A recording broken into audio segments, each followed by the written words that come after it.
America, and to the republic for which it stands, one nation, under God, indivisible, with liberty and justice for all.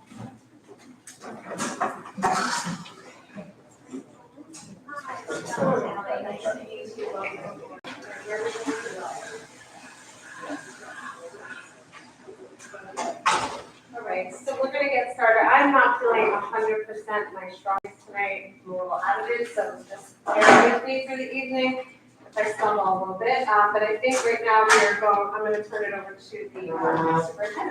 And we're going to start tonight with reports from both our internal and external auditors. Internal, going first. External first.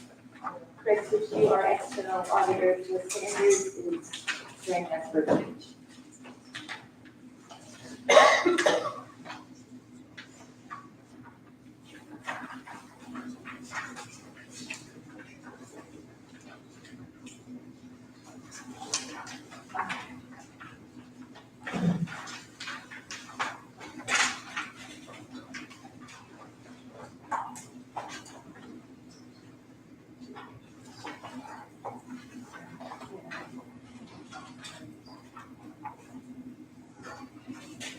Jill, are you able to hear us? Perfect, and we can hear you as well, so you can get started. Very good, very good.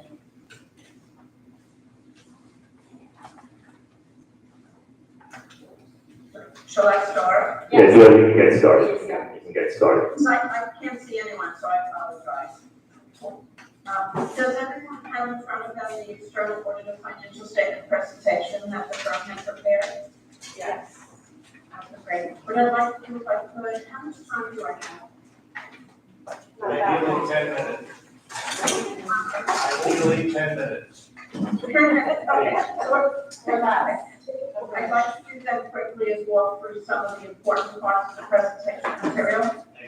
So my role as the external auditor hasn't changed from last year. The objectives that are on page 1, when the Board of Education gets the chance to review that page, will note that everything is the same as last year. Reminder being is that the extra classroom activity fund is a separate standalone report on a cash basis. There's about $150,000 of funds that flow through there, and the State Education Department still wants us to render an opinion on that standalone financial statement, but also include those fund activities on the accrual basis in the district's basic financial statements. That has not changed. The same audit will still be applicable for the school district because the district is aggressive in a good way in trying to secure whatever the funding they can for an intermediate type program that they're eligible to receive funding for. It's just about $7.6 million in 2024, but that included a lot of education stabilization funding, almost $4 million. So backing that off, there's the possibility of $3 million plus of federal single audit funding that will have to be audited. I wanted to go more towards the approach on page 5 and 6, if I could. So on 5 and 6, we talk about the first phase, and we've already been at the district to perform a lot of these procedures, is to determine where the risk is with respect to the financial statement audit. And we do that by reviewing the internal controls. And we know that there's been some change in staffing across the 2 audit years. So we've gone ahead and we've created what's known as a narrative for each individual who's involved in each of the financial cycles to tell us exactly what you do with respect to your job responsibilities so that we can map out from a control standpoint whether or not there are the proper controls in place and then design our audit steps so we can determine on a test basis that those controls are operating effectively. That's pretty much the first phase of the audit. We do that in interviewing the district personnel after we have those narratives completed. We do that by walking through a particular financial cycle. So for example, how does a cash disbursement work from the inception of a purchase requisition through a purchase order, all the way up through generation of the check clearing the bank, and then how does that look as far as the bank reconciliation and what's included on the treasurer's reports to the Board of Education. We look at internal claims audit reports.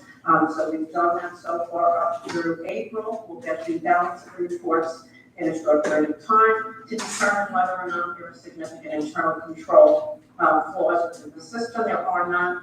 There's been noted some confirming purchase orders. We know that in school districts that takes place. Often because there are emergency situations where something has to be secured from a good or service standpoint, and then the purchase order is created at the same time. We saw that in August, the risk assessment from Sereni and Company was accepted by the Board of Education for 23-24. So we're in the process of obtaining that risk assessment, and any areas of risk that the internal audit firm in conjunction with the Board of Education determined that needed to be looked at during this audit period. We will preliminarily analytically review account balances. We did this in April when we were on site and we did some of the other audit work against the budget to see whether or not this trending with respect to the revenue and expenditures, and we'll compare them to the same period last time. On the second phase of the audit, which is known as the substantive phase of the audit, this is where we're drilling down into the account balances to make sure that they're supportive of whatever's in the books and records of the school district.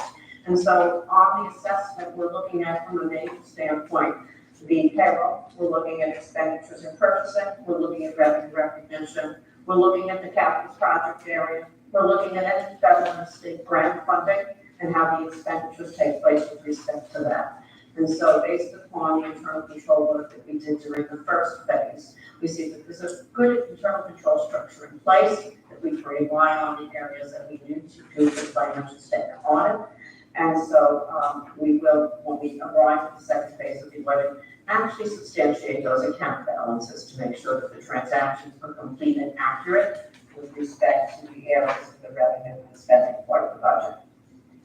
There are some other areas that we will look at on page 6 at the bottom. The district uses a third-party capital asset inventory reporting company, as always does through all school districts, and there's a fairly extensive report that's generated based upon information provided by the school district as to what's acquired during the year and what's been disposed of during the year.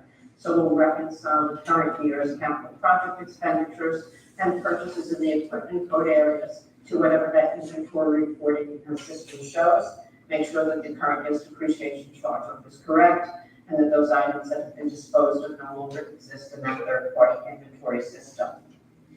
Long-term liabilities, as we remember, are reported on what's known as those GASB 34 financial statements. So that is the presentation, not the way that the books and records of the district are presented, but it's a presentation that shows you all assets, including capital assets, and all liabilities, whether or not they're due next year and to be paid out of next year's budget, or they're going to be paid out across the next 10, 20, 30 years. And so because we have to go ahead and include for that financial statement presentation on the accrual basis long-term liabilities, we as the auditor are responsible for auditing and getting third-party documentation for these. So these would be such things as far as long-term leasing debt. Remember, GASB 87 was applied a couple of years ago for long-term leases. So any new leases that are added will get the leasing information, the agreements that have been signed, and make sure that they're listed correctly as an asset and that the liability is correctly calculated.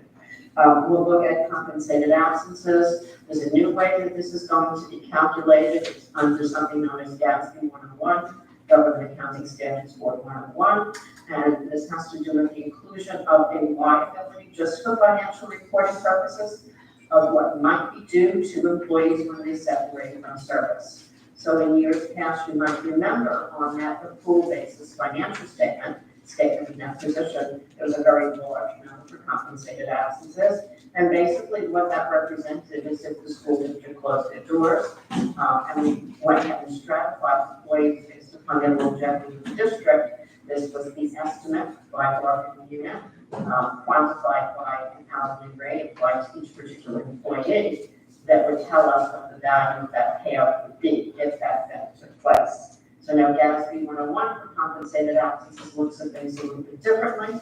They look at this in terms of same sort of exercise from the beginning, but for purposes of groups or bargaining units or individual contracts, what are the total days that have been approved, and then what is the value of those days that would be paid out. So it has to be more than likely to be paid out, and then if it's more than likely to be paid out, you don't stratify your population and make a percentage of what that payout might be. you look at in numbers, the ultimate payout amount, whether or not it's going to take place or not.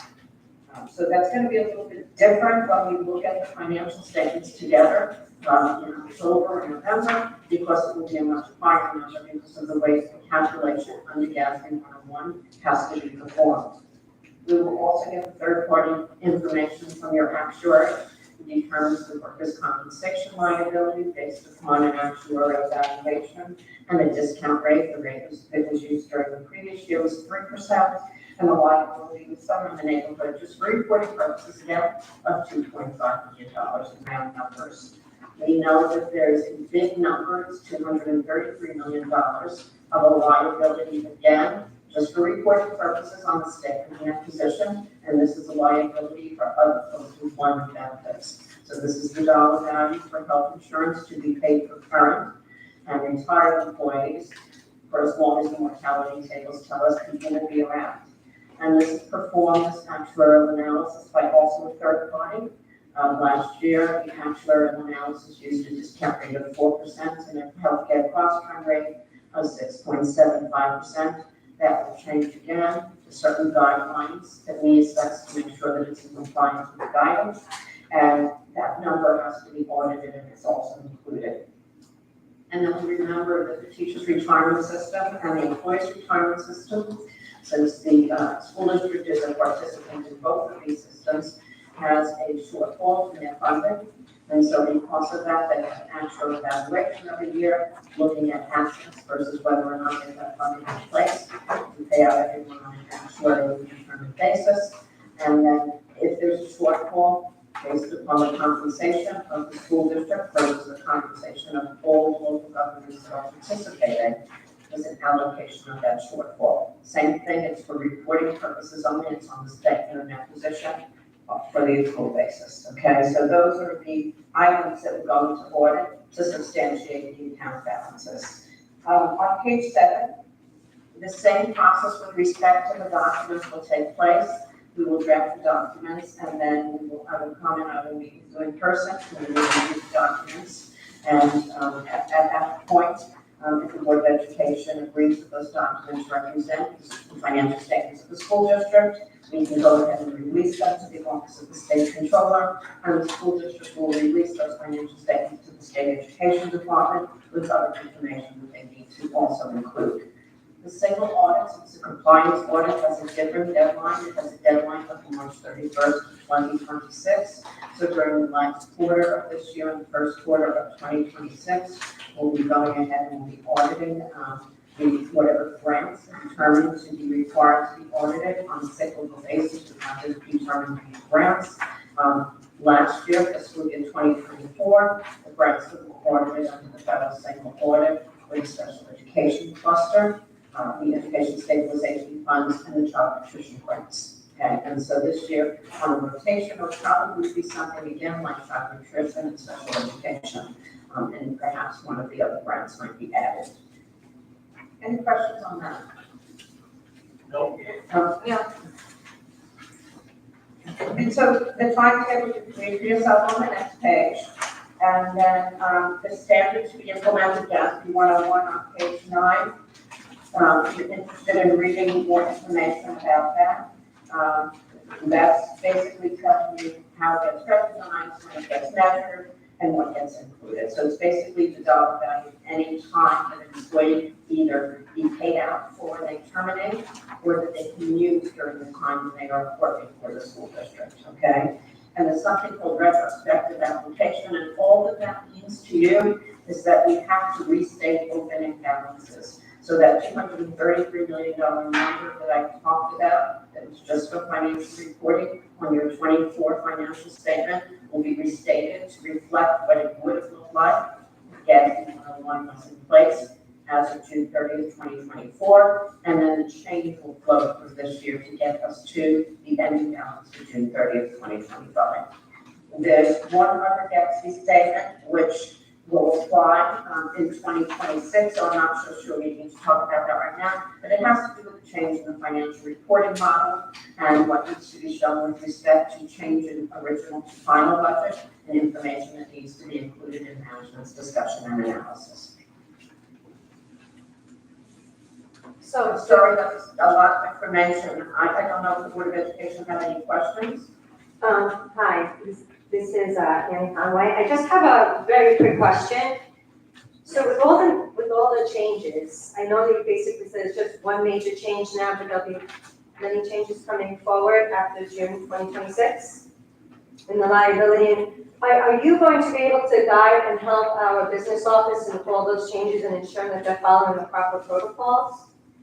Yes, and actually, we've had some communication already about how the implementation of GASB 101 works, okay? And so we need to have a number of, I would say, conversations about what that looks like. There's certain reporting that's available through the accounting software that the district is using that will help give us information. But yes, every time that there's something new and there's many new things, your business office is very good at reaching out and asking questions, and we make sure collectively that those items that need to be implemented onto either GASB or FASB are implemented on a timely basis. Okay, thank you. Any other questions from the board? Thank you, Jill. We appreciate your time. Thank you very much for your time this evening. Thank you, Jill. Thank you for taking us through the planning process for the audit. Thank you. Bye-bye now. And now we'd like to welcome Sherry Diamond, who is our internal auditor. I think it's on, right? Okay, so if you continue, Equity, we're gonna hold you to 10 minutes as well. I'm going to try to talk very fast, hoping that you have the presentation and so, our role is a little different as internal auditors. We focus on internal controls deeper than I would say your external auditors do. Our sample sizes are larger. Our testing is granular. We not only focus on the financial aspects of the health of the district, but we also look at compliance with laws, rules, regulation, as well as operating efficiencies and ways that we can gain effectiveness and efficiencies of operations. So first slide real quickly is about the areas that we've tested since our tenure with the district since 2014. We do a smattering of different areas each year. We do a deep dive focused area review. We're required to do a risk assessment, follow up on any tests that we perform, and then a focused area review. You can see it's run the gamut of different areas throughout the district that doesn't just stay in the business office, although that is where most of the planning happens. In the 24-25 school year, our internal audit plan was to do a risk assessment. We last performed a detailed risk assessment in the 19-20 school year. We were about 5 years away from that, so we said it's a good idea to do that other detailed review again. We developed a 5-year proposed test plan of areas to do a deep dive focused area review. We follow up on any open recommendations, and we'll get into that as well. And the focused area review that we did, which is different than what your external auditors do for the extra classroom. So we're going to be talking about the risk assessment report. There's 2 reports that we want to go over kind of quick. One is the risk assessment report, which is required by every year. Again, we did a 5-year in span of doing a detailed review. If you can imagine the last time we did this in 1920, I think we all know what happened in March of 2020. Nobody could see, so I just wanted to say that the internal audit is a very fluid process. It has to be adaptable, it has to change, and it has to react to what the needs are of the, every district is very unique and very different. So we do different procedures everywhere. So we have to assess any changes in staffing, things happen, we have to assess like the external auditors similarly, but we look at the fabric of the whole district.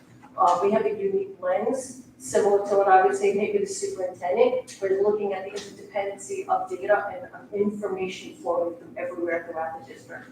So we're looking to see any changes in key staffing, in management. We're looking to, work with people to provide additional training as needed. We followed up on our prior review of benefits. We have a new benefits administrator, so we sat with her. She's doing a great job. It takes up as a risk for us because we want to make sure that we are really addressing any kind of costs that can go up and spiral out of control. We want to make sure that it's not happening. We also met with our new person that was responsible for stacking. That's your assistant tracking account for students. This is part of special ed. There's money that could be gained by the district, by filing certain requirements and forms with the state. Not to get into that too much, but We were concerned, with any of those changes, so we meet with people to make sure that we're on track, and if they need additional information, we're there to provide additional resources and training.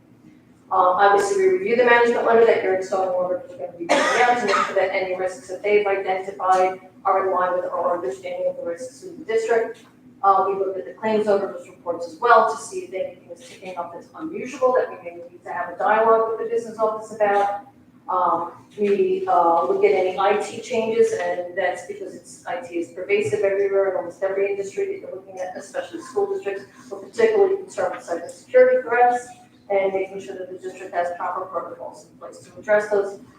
This year, we're definitely trailing artificial intelligence as well as deep fakes, and policies with regard to cell phone, which I think you guys are looking at tonight.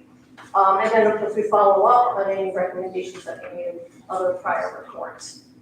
Just to tell you, that was on the back end of that risk assessment report. That's the horizontal part of that report, and that's where we follow up on recommendations that were issued since 2021. We follow up on one remaining open recommendation from our review of attendance, and it was implemented. We also looked at the review that we did for contractual and regular payments. So it's part of payroll that was performed in fiscal 2023. There were 3 recommendations from that report. They were all substantially implemented. We're going to just follow back up on that. It's a required joint effort between the business office and the HR department. It's basically forms that we're looking to make sure that we still obtain and scan in that were destroyed during Sandy. And so everything is looking really good. And then you can see on page 6 of your report, on the bottom is our plan. It's a best laid plan. It is, not set in stone. We work together collaboratively. As risks turn up during our current year that need to be addressed, we will do that and change it. Right now, we have down use of school facilities, and I'll just tell you real quick. Let me see that. Okay, that's before I get into that. So we'll talk about what that is at the very end. Are there any questions before I get into the extra classroom activity fund report? Are there any questions on the risk assessment? Excellent. Okay, moving on. So far, so good. Extra classroom activity funds, as you know, are funds that are supposed to be raised independent of the school district. They are their own little happy fund. They are supposed to be an education experience for students to gain in operating a business. So what we looked at was specifically what the students were doing on their side to track and report data that they've been doing. So financial data, things that they sell, so cash receipts, cash disbursements. So we did that by gaining an understanding. This is typical of any audit we have to perform. We looked at the specific roles and functions of the areas. We looked at pertinent state guidelines. There are guidelines and regulations that are out there, as well as district policies and procedures. We looked at your external auditor report as well to gain an understanding of what types of folks are doing financial transactions and what those transactions look like. They detail that, and looked at that for the current year pretty soon. And then that helps to drive us to do sample testing of the cash disbursements and the cash receipts. The results of the review, they were very positive. The central treasurer is extremely knowledgeable, really, of the New York State guidelines of internal controls. We were very pleased to see that. There is excellent communication between the central treasurer and the district treasurer. The district treasurer also provides another layer of review. So it's a really good system that is in place right now. The records that we did review on our sample test basis were all properly documented. They were all reviewed by the district treasurer as well. There was all support was obtained and evident for our sample testing, and bank reconciliations to that fund were being performed timely and also reviewed. There were 2 things that we came out with, which was, one is that the students themselves, the clubs, really need to be tracking and making sure detailing their cash flow information, not just relying on the central treasurer. And the last thing is just really make sure that monies raised are predominantly spent in the current year. This came out of doing reviews in several districts, and other boards and other community members were like, if we're in the business of raising money, then we should be spending it too in the current year. It's a small finding, but it's something to be aware of. I think a lot of students, they sort of feel like we just need to raise money, and they don't have a little goal in mind. And if they started and then they ended with a higher balance, yeah. I just have a question about the document procedures for the students. Do you provide our district with the type of document and type of protocols students should follow. Yes, And also, when you mean the current year, do you mean the last day of their classes, or do you mean the last day of the district? so District year? the district year. Yeah, so no, yes, and there's a gap in time between when students are not, and there are procedures that you can perform that help to mitigate missing a student, treasurer's signature or something, support, when a bill has to be paid after school ends. So not everything is gonna get all tied up and picked up like we gave the prom, something that happened in June that is not gonna officially get paid until maybe right after school ended, it's possible. You're seeing it on a cash basis, but we're looking at different ways of how that money is flowing through and what we would like to get comfort for sign off from everybody. And absolutely, there's procedures, there's training that the district does do already.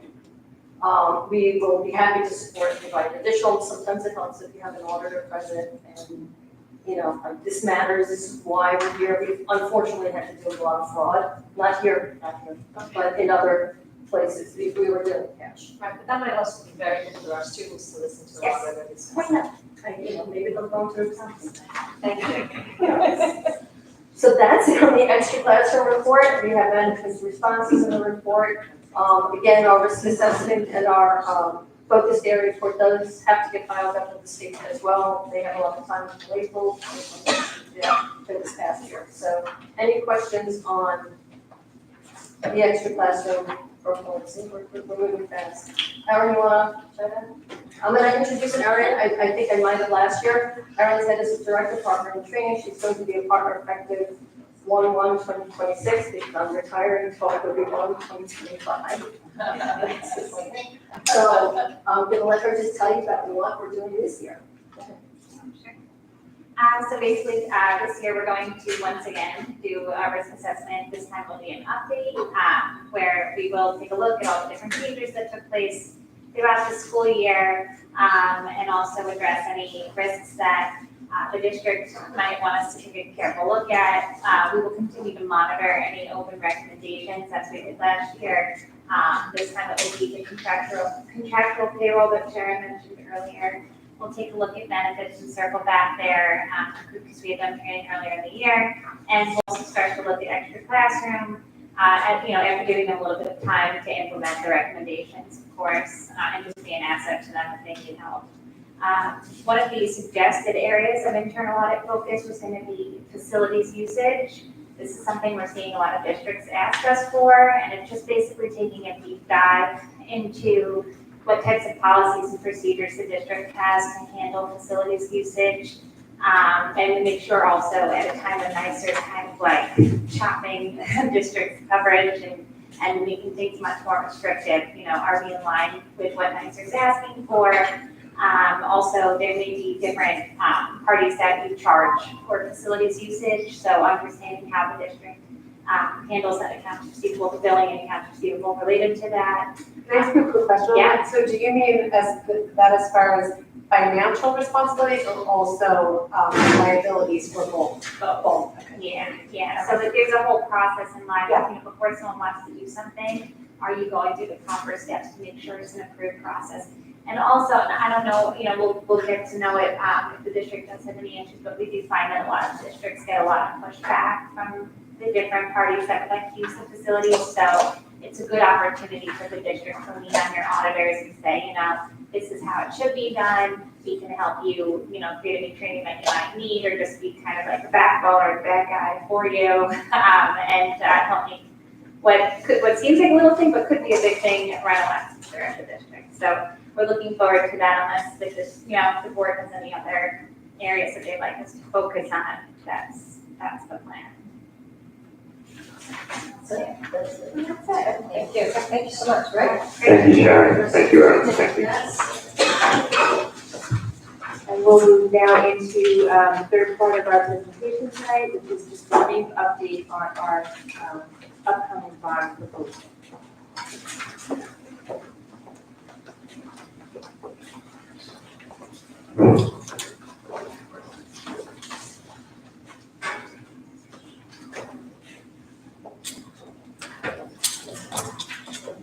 Thank you, Dr. Kelly. I guess the last time we spoke about a proposed large-scale capital plan was in January. At that point, we decided to put it on hold, go through the budget cycle, and then wait until after we had the budget, which was gratefully approved by the community, to revisit it. So some things have happened since we last spoke about in January, especially at the high school, trying to develop our vision a little bit further in terms of some specifics about what we'd like to propose, and we'd like to share it with you this evening. So just to focus on the high school. So for the high school, the subtotal is about $40 million, which represents, for the scope that we're talking about right now, almost half of what we're proposing in terms of our overall district-wide large-scale capital plan. We're grateful that our building aid ratio is still being part of that. Building aid ratio is 42.4%, which means that for every eligible dollar, and the scope that we're talking about, almost every dollar is eligible, not everything, but almost, we get 42 cents back in building aid, which is really important. Just want to say that again, for every dollar that we spend, we get back from the state in the form of building aid, 42 cents. And so then the net cost is actually very different from the overall cost of the project. At the high school, we're proposing some new spaces for new and enhanced programs. We're going to go through the detail of that in a minute. Some reconstructed student spaces, also some upgrades to our athletic facilities, and some necessary building maintenance that we also need to address. So it really covers a lot of different categories. These are some different line items. I'm not going to go into all of the details here for you to review, but I just want to hit some of the highlights. So the first thing that we're talking about is some construction of some new classroom space and interior alterations in the related areas. So I'm just going to jump to show you what we mean here in a moment, but I want to just point out a marine science classroom, space for carpentry, technology and robotics, a connecting corridor that takes students across that north side of the building without having to go outside, and then to make it flood-proof, some new bathrooms, and something we've been talking about for a long time, which is access to bathrooms from the outside. So people who are using the fields can now have access to a bathroom. And let's take a look at what that looks like for a second. So this is what I'm talking about here. This is the addition that we put on the high school about 12, 13 years ago, the last time that we did a large-scale capital plan, and this has been open. So those of you who know the high school know that it's an open space. So really the classrooms are on the second and third floor. So we'd like to build out this space. So this would be the carpentry wood shop that's over here. This is for robotics technology classroom. This is what we're looking for our new marine science classroom program. It's going to have access to a dock that's going to be very close by. So this is the water here. This is the bed, it's facing the bed. This is going to be an additional classroom space. We're at a real shortage for classroom space at the high school. It's a building that doesn't have a lot of opportunities to grow. So we're excited that we can create a new classroom there. This will be the access from the outside to some bathrooms, also interior access to student bathrooms over here. We're going to have some new utilities for the metal shop. So we're going to really upgrade the metal shop here. The auto shop remains as is. Some new interior staff bathrooms over there. And then a new wrestling room. We've been talking about that for years, how we really would like to have a space for the wrestlers at the high school. So we're going to convert some space that's here now, which is the current wood shop and the photo lab, and turn that into a wrestling room with locker rooms, coaches' offices, some interior student bathrooms over there as well. And this is this walkway that we're going to have that extends from the marine science classroom that'll take students without having to go outside, right? A new interior walkway all the way to the elevator, right? So we have that. A new entranceway is also featured here to have it really be an entranceway, which we really don't have such a, an entranceway right now at the high school. So we're excited about that. So that's the floor plan, just to give you an idea of what it's all going to look like. Now I'd just like to jump back to the description. Area under construction is the wrestling room, right? The price there about $4 million. The new main entrance, just slightly under $3 million. Renovated student spaces. We'd like to reconstruct the cafeteria. We've been talking about that for a few years as well. Creating a new space that doesn't feel as cavernous, have it cozier with some new finishes, different seating areas. And let me just jump to that for a second. It's something, a photo that we've shared in prior presentations. Now, as we go forward in our process, we will narrow down the design, but this just gives you an idea of what we're talking about. Student seating area along the window that overlooks the bay, and then different student seating areas, a change in the service line, having a few stair elevation over here just to give it some different dimensions, so it's, again, less cavernous. So we still like that idea. Factory construction, so our family and consumer science classroom, we want to renovate that, give it a complete renovation. The locker room, another complete overhaul of our student locker room, boys and girls. Baseball, softball field, reconstructing the infield, so we have turf on the infields, replacing the turf field that's there right now, because it's coming to the end of its useful life at Alumni Field. And these are some basic building systems. We need to increase handicap accessibility in terms of accessing the pool. Air handling units, we want to replace all those air handling units that haven't been replaced already in recent capital projects, and some basic maintenance of interior walls, ceilings, interior doors. And that's just a recap of what we've been doing over the past several months in terms of really fleshing out our thoughts for the high school. Thank you for the opportunity to talk about this. Any questions from the board? Yeah, Dr. Ryan? Just wanted to ask about classroom space. My understanding that the enrollment's going down, between these smaller classes, middle school moving up, sort of dividing possibly those in, Right.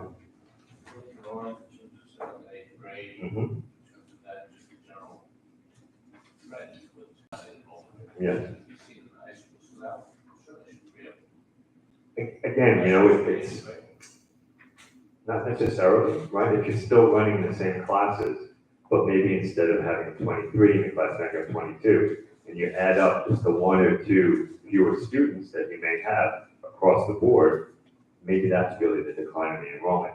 We're still running the same English class for the most part, maybe one or two classes here and there. But I don't really think you're going to see a direct change in terms of, let's say there are, 30 fewer, now we have a new classroom available. It's not really going to correlate that way. I understand I was thinking triple digits, but maybe I'm mistaken. Yeah, it's worth taking a look at the overall enrollment at the high school. It has declined a bit, but I don't think it's been It has that. not declined as much as elementary. Right, This is right. Because Island Park, remember, we weren't Mhm. exclusive to them Mm-hmm. until about 5 or 6 years Yeah. ago. So it's maintained pretty steadily. It's Right. Down by a few, but not Yeah. in fact on the. Middle school is significantly down in terms of, it's under 700, and Yes. the elementaries are down as well. Mhm. They were- Yep. But we're not seeing the same at the high school, and I'm happy to share Yeah, that figure, those figures. thank you. Anybody else? Yeah. Yes, Elsie? Yeah, Michael, thank you for this presentation. I think it's very exciting, especially what's planned for the high school. I know this is just a rendering of the cafeteria, but it looks fantastic, and I'm excited to see what kind of entrance, a more aesthetically pleasing entrance is planned for the high Yes, school. something I'd just like to add, Ms. Belsey, is that what we're thinking about with entrance is, besides making it look like an entrance to a high school, is to have really some learning spaces incorporated into that, to really capitalize on the marine environment where the school is, where we all live. And so when we're looking at an entrance like this, we're looking at different features that may be able to also make it something that is an active learning area. Thank you. Mrs. DeVito, thank you so much for your presentation. What plans do we have, or what plans do you have to actually get all of this information out into our community? Because I know people are very busy over the summer. Yes. But I think they will be so excited to see so many new opportunities for our students when they get to the high school. So how are we gonna publicize this? Well, I think tonight is the first step in terms of saying, hey, we really want to talk about this again, and we really want to plan for some of this exciting work. And I just wanted to remind everybody, just to say one quick word about it, is the reason why the timing now is so important is because the debt service, the the prior bond issues are falling off, meaning that we finished. You know, next year is gonna be the last payment of the first bond issue that we did going back 15 years ago. So there's room in the budget to what we call backfill or layer, you know, future debt service, so that there's no tax impact. And that's just something I want to say again, that all of these plans will have no tax impact on the community, because we have retiring debt service.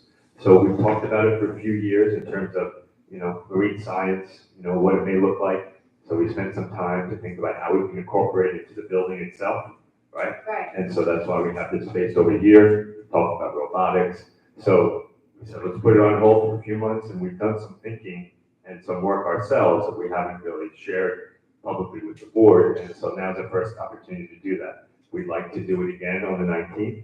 If we could, talk a little bit more about some of our ideas. But for the most part, the stuff at the high school is really the stuff that's new in the sense of, oh, marine science, robotics, a new wrestling room. At the other buildings, the bulk of the work is new upgraded HVAC, the heating, the mechanical ventilation, the air conditioning that we have been talking about for years. And I know that in our various school communities, when I do the budget presentations, I know the PTA will ask, oh, so what's happening with, you know, the HVAC upgrade that we've been talking about for a few years. So I think, as you said, they're going to be very excited to hear that, yeah, we are trying to plan for it. And I know we're going to be working on a timeline. But at the other buildings, it's more of just HVAC playgrounds, right? Which is also we've been talking about, playground revamping at West School. In addition, Lindell and East School, a new component for Lido, you know, trying to give everybody a little bit of something. But, you know, we've been talking about an East School playground also for a while. So, you know, we're really just putting this into effect. So I think that by starting to talk about it tonight and continue on August meeting, September meeting, October meetings, and again, we're going to talk more about the timeline, that I think people will be excited and hear about it very quickly and be, oh yeah, I'm glad you're finally doing it, not that, you know, this is something we can talk about. No, I agree. I'd like to see it on our Facebook pages and on our district website, and maybe Sure. even send to the Long Beach Herald. Yeah, absolutely. I think that would really be important as a way to reach all members of our community. Thank you. Involve the PTAs as well. Involve the PTAs, definitely. The PTA is a great partner. Yes, thank you. I just have one question, the building aid, ratio that you mentioned, the building aid ratio is 42.4%. Mhm. So is that built in and constant, or can that fluctuate with anything with the state, with changes, or that's always, like, is that something that is subject to change, you know, over time, just with the ever-changing climate? Yeah, I don't know the answer to that question, but I can tell you that it's been 42.4% since we did our last big bond issue. So, but I can certainly look into that and see if there's any risk that ratio is going to change. It's a good question, but I don't believe so.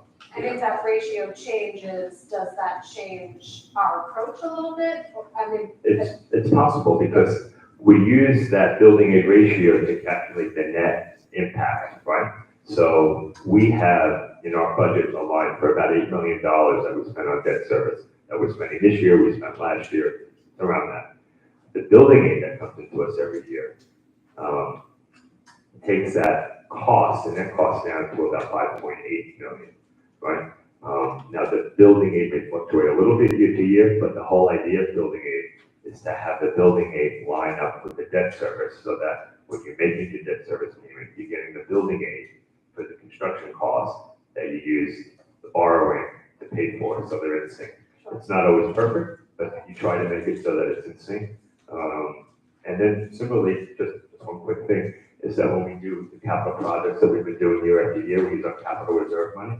Again, the dollars that we spend, we also get 42.4%, as long as it's eligible, for the most part it is. And then that lines up, and then we get building aid for that too, over 15 years. so that's not exclusive to That's bonds. right, that's right. Any construction cost that's eligible, and for the most part, everything we do is eligible. Yeah, I think the most exciting part of this bond, just moving forward with the new graduation requirements, is that there's some growth in some alternate spaces, like, you Yeah. know, the marine science, giving more options for our students.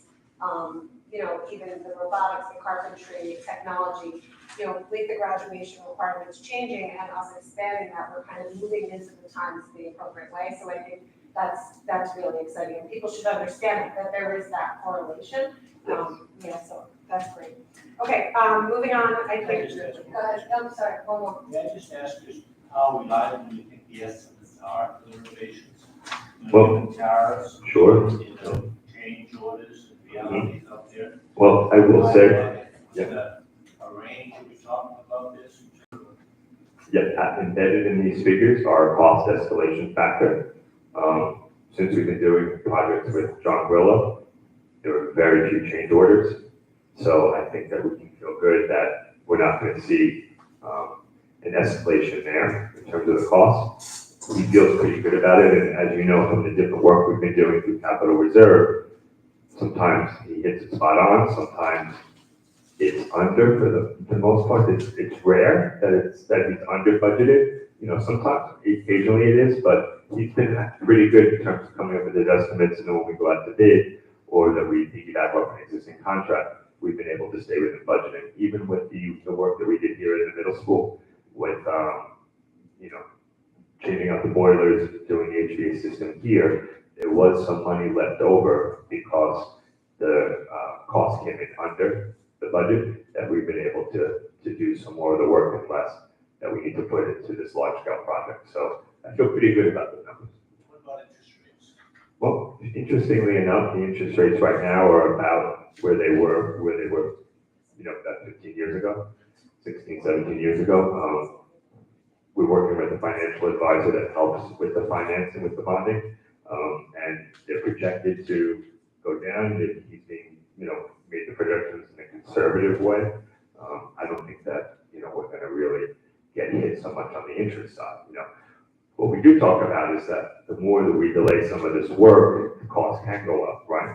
So, I think that the timing is good considering the overall environment, that I think interest rates will be here or come down a little bit, and then maybe it'll help us hedge any rising construction costs in a year or two from now. Okay, moving on, student organization announcements, do we have any this evening? I don't believe we do, right? No? Okay, questions and comments from the public on tonight's agenda only? Oh, sorry. Oh, okay. There aren't any, thanks. What, yeah, I'm sorry, guys, I'm remiss. I forgot to say, Mr. Pinto, wasn't able to be here tonight. He had a prior engagement and he did something with regrets. I did forget to say that, because the time was off. I thought he thought possibly he was gonna make a little bit of the meeting, but ends up not, so turns out not, so I just wanted to make sure I said that. What are we up to? Approval of minutes for executive session and regular meeting of May 13th, 2025, and regular meeting of May 20th, 2025. Second. Any discussion? Dr. Ryan? Yes. Ms. Conway? Yes. Ms. Belsey? I vote yes. And I vote yes.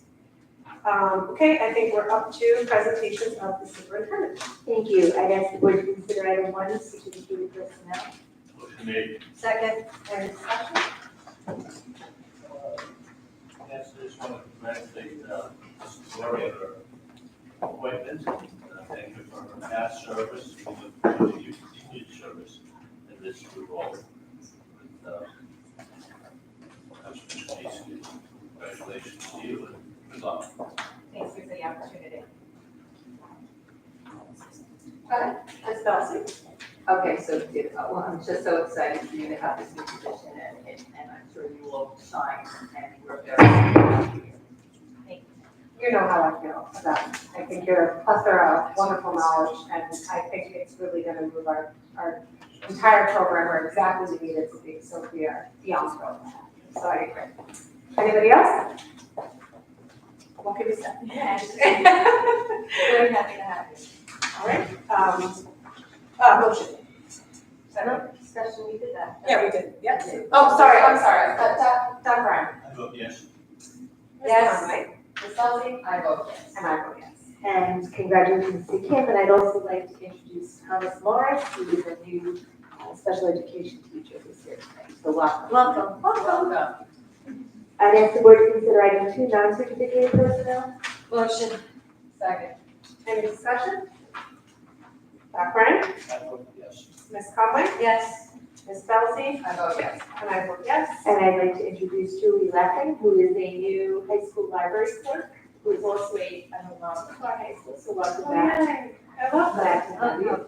We love when our alumni come back into the community. That is a job well done in our eyes. So welcome.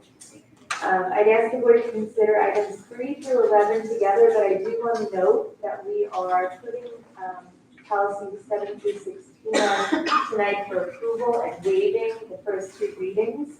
That is because we're informed by the state that you may have heard they are allocating some funding to districts to help implement the new bell-to-bell cell phone policy, bell-to-bell ban.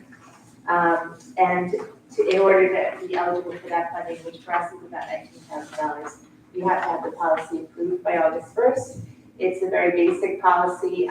We will be working with our school leadership teams to detail kind of what that looks like in practice. We're expecting that to be difficult to implement in practice, but the policy will allow us to qualify for that funding, which is why it's on tonight without the first 2 readings.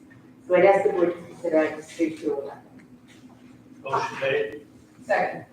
Any discussion? Dr. Brennan? I vote yes. Ms. Conway? Yes. Ms. Belsey? Yes. And I vote yes. Okay, moving on, Board of Ed additional ed goals. Do we have any? Do you want to bring up? I just want to thank you for the summer school walkthroughs. I appreciate that. It's nice to see our students engaged in learning during the summer months. And please give our thanks to our staff for all they do to make our students feel welcomed and supported. Anybody else? Okay, questions and comments from the public? Yes.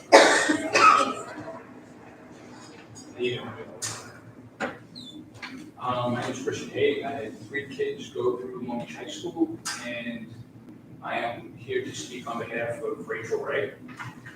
And obviously, her record on the field, both boys and girls, speaks for itself. The amount of girls that have gone on to the next level is second to none in the history of Long Beach High School.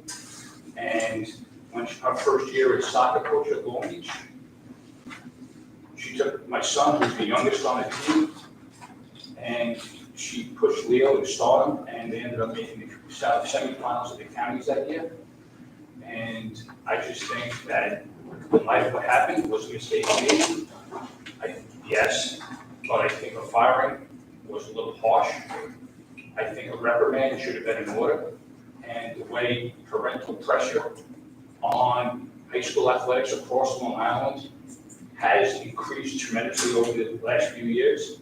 Manhasset Girls High School lacrosse team, they're one of the gold standards in the country for girls lacrosse. They've gone through 3 coaches in 3 years. One girl was a recruit of Rachel Ray's at Delphi. She went on to win a couple national championships, was a 3-time All-American, and she was 1 year at Manhasset. And because of the parental pressure, at 33 years old, she retired. I'm not sure if Long Beach wants to go down that route, but you're opening yourself up for that instance to happen. Now, that's all I want to say on the matter. I hope you will reconsider and give Rachel another chance. Thank you.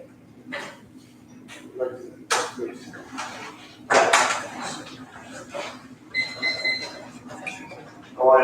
name is Will Callahan. Sorry to be late, just got off the train, I have to get back on the train again. Not very good at the mic. You guys know my father, he's very good, skip the generation. I think my kids will pick it up from there. My daughters Kaylee and Kelsey both played for Rachel, right? Kaylee played for all 4 years. Can you do me a favor? We're usually not supposed to use names, so just like across the. Sure, okay. Thank you. And then, I missed my whole time. So anyway, I'm just gonna go to the main part of it where, we met in 2010 at Hunter Mountain. We were, a bunch of families, Long Beach families, were hanging out in the auditorium, having lunch with our kids. Rachel knew the Long Beach lacrosse, shirts and sweatshirts on it, came over, introduced herself. You know, she was very, very, great with kids, you know, very impressive, and how she knows the game, where she came from, and, you know, it's just how she made the kids at ease. It was great. My daughter went on to go to Catholic high school, you know, it was a great mentor to her, all 4 years, helped her through school, even though she wasn't in this school. My daughter Kaylee played all 4 years with her. You know, she's been a great inspiration for kids, you know, doing a lot of great things for our neighborhood. I know myself, was here for 4 years, I leaned on my coach a lot. Woody Davis, God bless his soul, he was a great man. You know, I leaned on him more than anybody, and he got me to graduate and go on to college and get a scholarship. So again, you know, she's the same type of person. And coaches are so important to kids these days. You know, they spend a lot of time with the kids. Some families more than the parents, because the parents have to work nowadays. So just to say, you know, that she's a great person, great for the neighborhood, great for the kids, and we need them. So that's it. Thank you. Thank you. Anybody else?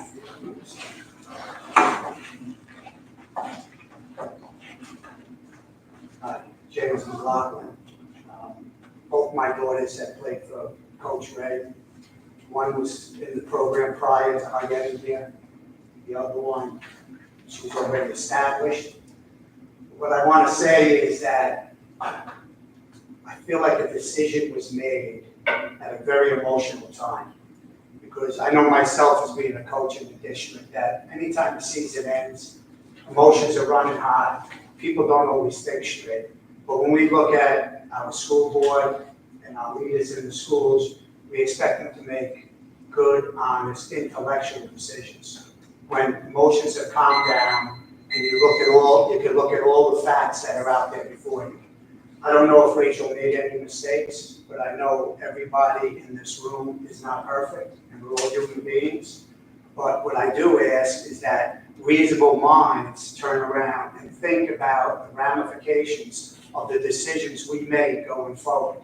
Because to just dismiss a coach after 16 years of building a standard of excellence that did not exist when my oldest daughter came through this program, to where the program is now, and to just dismiss her, and then turn around and expect that that standard of excellence is going to stay there for the people coming behind her, the kids coming up through the program now, it's not going to happen. It's going to be very difficult. When Mr. DeVito talked about the capital plan to improve the school district, right? What good is the building when the teachers and the coaches aren't of excellence? I mean, it's, you know, we all want what's best for the children. We want a great learning experience in the classroom, on the lacrosse field, in the music room, wherever it is. And to offer that experience, sometimes we need the best people to be leading the way. And I felt Coach Ray was one of those people. Some people felt differently, so they decided to dismiss him.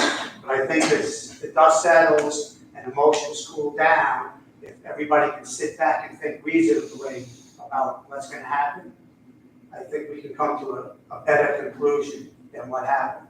And lastly, I reached out to other varsity coaches in the district and asked them how they felt about Coach Ray's dismissal.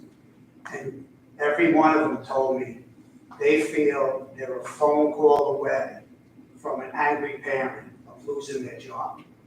And that's across the board in all varsity sports. So that's something to think about. That's all. Thank you. Thank you. Thank you. Anybody else? Hi, my name is Keely Callahan, and I'm here to have a coach.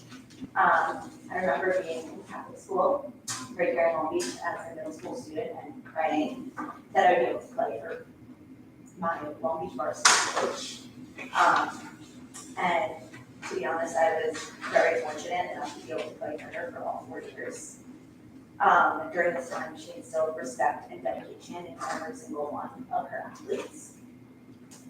She's helped so many kids and was a mentor to her players on and off the field, as well as kids who even weren't her players.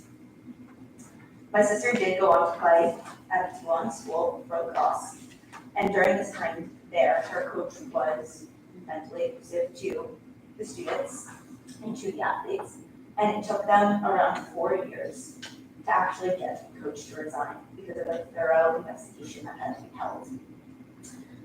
And I think that we should really reconsider this position, as she was not really given this opportunity for investigation or to ever be reprimanded for any actions. She's the best thing that happened to this sport here and really took Long Beach lacrosse on the map.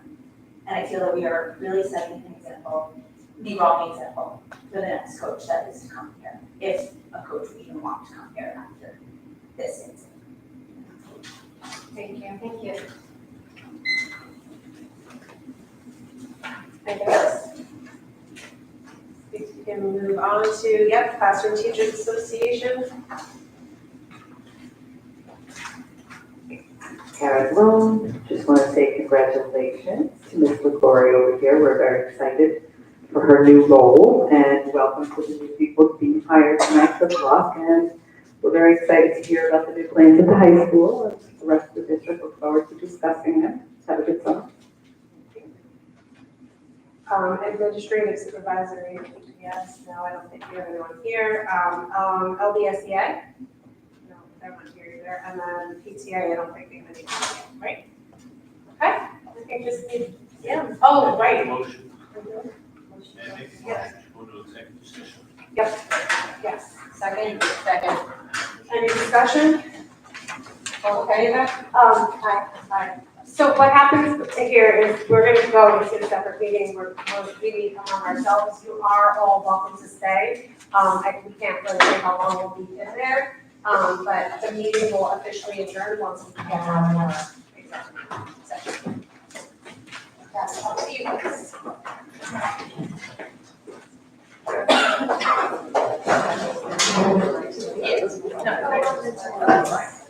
Oh, yeah, sorry.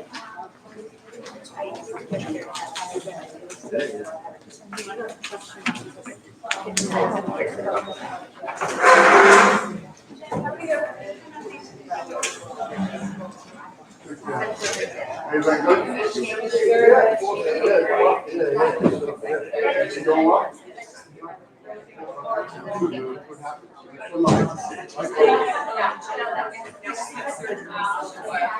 I'm sorry we're missing each other today.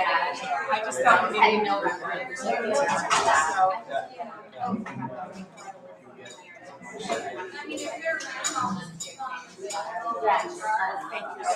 Good, how are you? Nice to see you too. I'm not in tomorrow, but I'll be on Thursday.